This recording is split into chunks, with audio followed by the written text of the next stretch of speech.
जकरिया एक अच्छा लड़का था। वह एक होनहार विद्यार्थी था। वह पढ़ने लिखने में बहुत होशियार था। वह पूरे स्कूल में एकमात्र क्रिश्चियन स्टूडेंट था और मैं उससे नफरत करता था, क्योंकि मैं सोचता था कि एक मुस्लिम होने के नाते मुझे उससे बेहतर होना चाहिए। लेकिन वह मुझसे बेहतर था। हम अक्सर स्कूल में उसे पीटते थे और एक दिन मैंने अपने कुछ साथियों के संग उसे मार डालने की योजना बनाई। उस रात घना अंधेरा और ठंड थी और हम उस रास्ते पर पहुंच गए। यहां से वह रोज गुजरता था। हम 5 लोग थे। उसकी नजरों से बचने के लिए हम एक छोटे पेड़ पर चढ़ गए।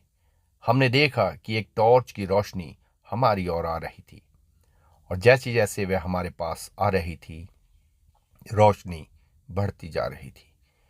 और जैसे ही वह रोशनी पेड़ के नीचे आई, हम उस पर कूद पड़े। वह रोने और चिल्लाने लगा, क्योंकि हमने उसका एक हाथ और टांग तोड़ दी थी। दर्द से बेहाल वह चिल्लाने लगा और रहम की भीख मांगने लगा। मैंने अपना हाथ उसके मुंह पर रख दिया ताकि कोई आवाज न निकल सके। कुछ उसी तरह जब हम कुर्बानी की भेड़ को कुर्बान कर रहे होते हैं, तो हम जानते हैं कि वह मरने से पहले कांपेगी। जब बाकी लोग उसे पीट रहे थे, मुझे बहुत गर्व हो रहा था कि मैं अल्लाह के लिए वास्तव में कुछ कर रहा हूं। और अचानक उसका हिलना जुलना बंद हो गया। हमने उसे मार पीट कर बीच जंगल में छोड़ दिया। हम वापस आ गए। हमने अपने कपड़े बदले और नमाज अदा की, और उस दिन के बाद मैंने जकरिया को फिर कभी नहीं देखा। मेरा जन्म और पालन पोषण एक बहुत ही कट्टर मुस्लिम परिवार में हुआ। जब मैं छोटा था तो मेरे पिताजी मुझे एक मदरसे में ले गए। तब मैं केवल 8 साल का था और मेरे पिताजी मुझे वहां छोड़ गए थे। उन्होंने मेरा सिर मुंडवा दिया। हमें घेरा बनाकर कुरान का पाठ याद करते थे। गलती करने पर हमें एक लंबे चाबुक से पीटा जाता था। मुझे कुरान याद करने के लिए मजबूर किया गया। जो भी गलती आप करते हैं, वह कोड़ा आपके सिर के ठीक बीचों बीच मारा जाता था। हमें रोने से रोका जाता था, क्योंकि हमारे समाज में कहा जाता है कि पुरुष कभी नहीं रोते। मैं हर रात को रोता था, और उन्होंने मुझसे कहा कि तुम इस्लामिक उम्मा से हो और इसलिए तुझे इसके लिए लड़ना है, तुझे इसके लिए वफादार रहना है। मैं उन लोगों से नफरत करने लगा था जो गैर मुस्लिम होते थे, और खासकर क्रिश्चियन और यहूदियों से मैं बहुत नफरत करता था। इसलिए मैं जिहाद में अल्लाह के लिए लड़ने और जिहाद के लिए खुद को तैयार कर रहा था। एक दिन मेरा चचेरा भाई जबरदस्त तरीके से बीमार था। वह हॉस्पिटल में भर्ती था। डॉक्टरों का कहना था कि उसका जीवन कुछ ही दिनों का है। उस दिन हॉस्पिटल में अचानक 2 लोग आए। वे कॉप्टिक क्रिश्चियन थे, और उनमें से एक ने मेरे साथ हाथ मिलाने के लिए अपना हाथ आगे किया। तभी मैंने देखा कि उसके गले में एक क्रॉस पहना था। ये देखकर मैंने अपना हाथ वापस खींच लिया। मैंने कहा, ठीक हूं, पर मैं हाथ नहीं मिलाना चाहता। फिर उन्होंने मुझसे कहा कि हमने सुना है कि यह लड़का बीमार है। उन्होंने मुझसे कहा, क्या हम इसके लिए प्रार्थना कर सकते हैं? उनकी हलीमी के कारण मैंने उनसे कहा, ठीक है।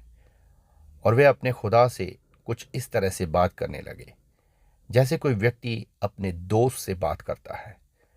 जैसे ही उन्होंने प्रार्थना करनी शुरू की कि प्रभु यीशु मेहरबानी करके इस लड़के को ठीक करें, हैरानीजनक वह उसी घड़ी ठीक हो गया, और मेरे बीमार भाई ने 4 हफ्ते में पहली बार अपनी आंखें खोली।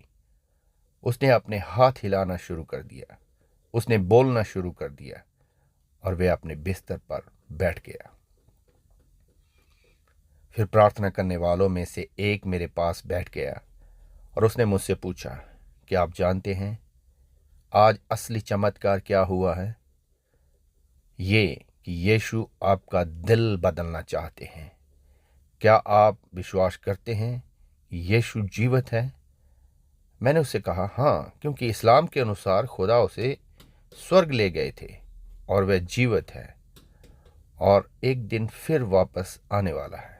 उसने मुझसे कहा, क्योंकि वह जीवित है, आप आज भी उससे बात कर सकते हैं। इसी बात ने मेरी पूरी जिंदगी बदल दी। और जब मैंने बाइबल पढ़ना शुरू किया तो किसी को भी मुझे यहूदी लोगों से प्यार करने के लिए मजबूर नहीं करना पड़ा। यीशु से मुलाकात करने से ही मैं यहूदियों और मसीहों से प्यार करने लगा। मैं अपने परिवार से प्यार करता हूँ, मैं अपने पिता से प्यार करता हूँ, मैं अपनी माँ से प्यार करता हूँ और मैं अपने समुदाय से प्यार करता हूँ। और जब मैंने यीशु पर ईमान लाना शुरू किया, ईमान लाने का फैसला किया, तो मेरे दादाजी और मेरे पिताजी ने मुझसे कहा, तुम अब से हमारे लिए मर गए हो। उन्होंने मेरे जीते जी मेरा अंतिम संस्कार करने का फैसला किया।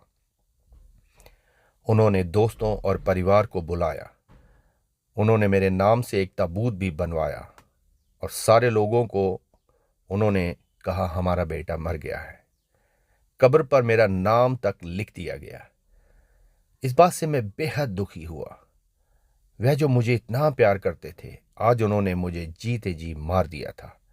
अपनों द्वारा ठुकराए जाने के दुख से मैं बहुत आघात था और मैं प्रार्थना करने लगा।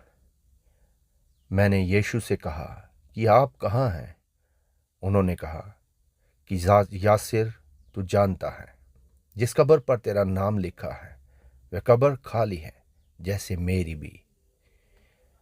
इसके कुछ साल बाद मैं पहली बार एक सेमिनार में मिस्र गया और एक पके बालों वाला सुडानी बुढ़ा पादरी मेरे पास आया।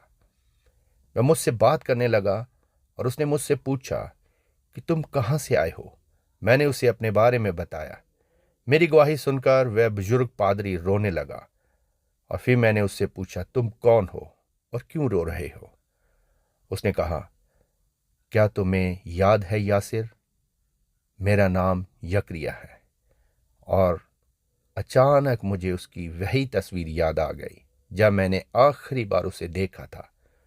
उस अंधेरी रात में मैं उसके चीखने चिल्लाने की आवाजें सुन रहा था, भले ही यह घटना 25 साल पहले की थी।